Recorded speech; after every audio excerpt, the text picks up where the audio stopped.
Ada banyak orang muda yang tahun lalu Agustus juga demo dan sekarang ada demo-demo lagi. Banyak keresahan, survei kepuasan juga menurun. Itu apa sih akar masalah dan alasannya? Kita lihat ini kan 2 tahun perjalanan. Nanti kita lihat 3 tahun perjalanan. Mungkin dari seluruh program yang fokus misalkan membangun ekonomi di daerah melalui MBG, melalui KDMP. Ini tahun depan bisa berhasil. Mungkin hari ini tertekan karena harga minyak internasional melambung tinggi.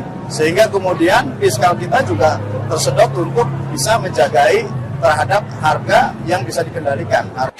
Nah, kalau akhir-akhir ini ada harapan rakyat yang berbeda, tentunya kita tidak boleh diam begitu saja. Bisa saja aspirasi dari masyarakat itu baik untuk dijadikan penguatan kebijakan dan program, untuk dijadikan sebagai pemicu atau pemacu dari implementasi. Aspirasi, bahkan peduli dan berbagi. Ini konteks-konteks narasi yang memang bukan hanya slogan, tapi kami lakukan. Bahkan Ketua Umum menginstruksikan bahwa seluruh kantor DPD, DPC terbuka untuk membuka aspirasi masyarakat. Nah, kalau untuk program-program pemerintah yang dikritik karena menyerap anggaran besar, seperti misalnya tadi sempat disebut juga ya, MBG dan Kopdes, itu kan sebenarnya berkali-kali masuk ke dalam demonstrasi, dan bahkan sampai mengalami judicial review juga. Faktanya adalah Pak Prabowo adalah pemenang pemilu. Sehingga ketika beliau menang, tentu punya visi dan misi yang diterjemahkan dalam kebijakan politik dan program pemerintahan. Dan salah satunya itu MBG, Koperasi Merah Putih, Suara Rakyat, dan seterusnya. Sehingga maksud saya soal implementasinya. Tadi kan ya, tinggal implementasinya. Implementasi Implementasi tentu ada harapan juga, aspirasi sebagai kepala negara ingin mempercepat, gitu.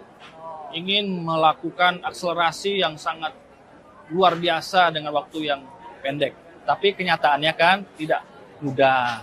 Tidak juga kemudian dapat dipahami bahwa ternyata itu bisa merujuk kepada kesalahan-kesalahan teknis. Itulah yang jadi kritik, perbaikan, dan juga diingatkan supaya ini bukan masalah buru-buruan, cepet-cepetan, besar-besaran, hebat-hebatan, tapi bagaimana aman, tepat, dan sesuai dengan kebutuhan rakyat.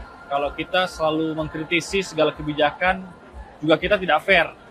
Semua pemimpin pasti menginginkan dengan niat yang baik, menciptakan atau menjangkau program untuk kemaslahatan rakyat. Dengan pendekatan konstitusional, dengan pendekatan undang-undang, selalu mengatakan bahwa apapun yang kami jalankan harus berkenan dengan kehidupan masyarakat. Contoh misalkan program makan bergizi gratis. Niat dan idenya baik, bahwa Indonesia, anak-anak kita harus mendapatkan kesempatan yang sama untuk mendapatkan perhatian. Dalam apa? Dalam bentuk makan bergizi gratis.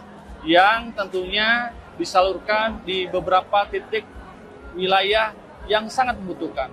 Tentu kami menyambut niat dan baik hal tersebut. Tinggal bagaimana tata kelolanya, bagaimana mekanisme menjalankan program tersebut hingga tepat sasaran, hingga tepat guna, dan hingga benar-benar bermanfaat untuk masyarakat luas. Yang saya selalu katakan adalah ini bukan hanya sekedar seberapa besar anggaran itu diperuntukkan untuk kemasyarakatan rakyat, tetapi seberapa besar anggaran itu dapat mengubah hidup mereka untuk menjadi lebih baik, menjadi lebih sejahtera, menjadi lebih cerdas, pintar, dan berkualitas secara tumbuh kembang anak-anak tersebut.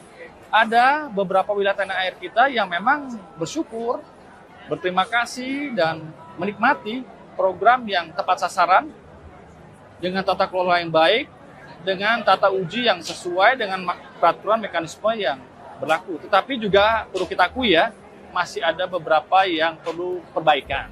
Masih ada yang beberapa perlu ditegaskan atau bahkan dimintai ya hukuman atas penyalahgunaannya. Itulah perbaikan-perbaikan yang harusnya publik dapat memberikannya secara utuh, teratur. Dan hari ini tentunya kita juga sama, bukan hanya sekedar MBG, dimanapun ya program pemerintah juga harus mendapatkan pengawasan. Itulah mengapa diperlukan check and balances gitu. Tidak hanya dari parlemen, tapi juga dari masyarakat. mari sama-sama kita kritisi, mari sama-sama kita sempurnakan dan kita perbaiki. Karena sekali lagi, tidak ada yang semuanya dapat 100% menjadi baik tanpa harus dikawal secara berkelanjutan.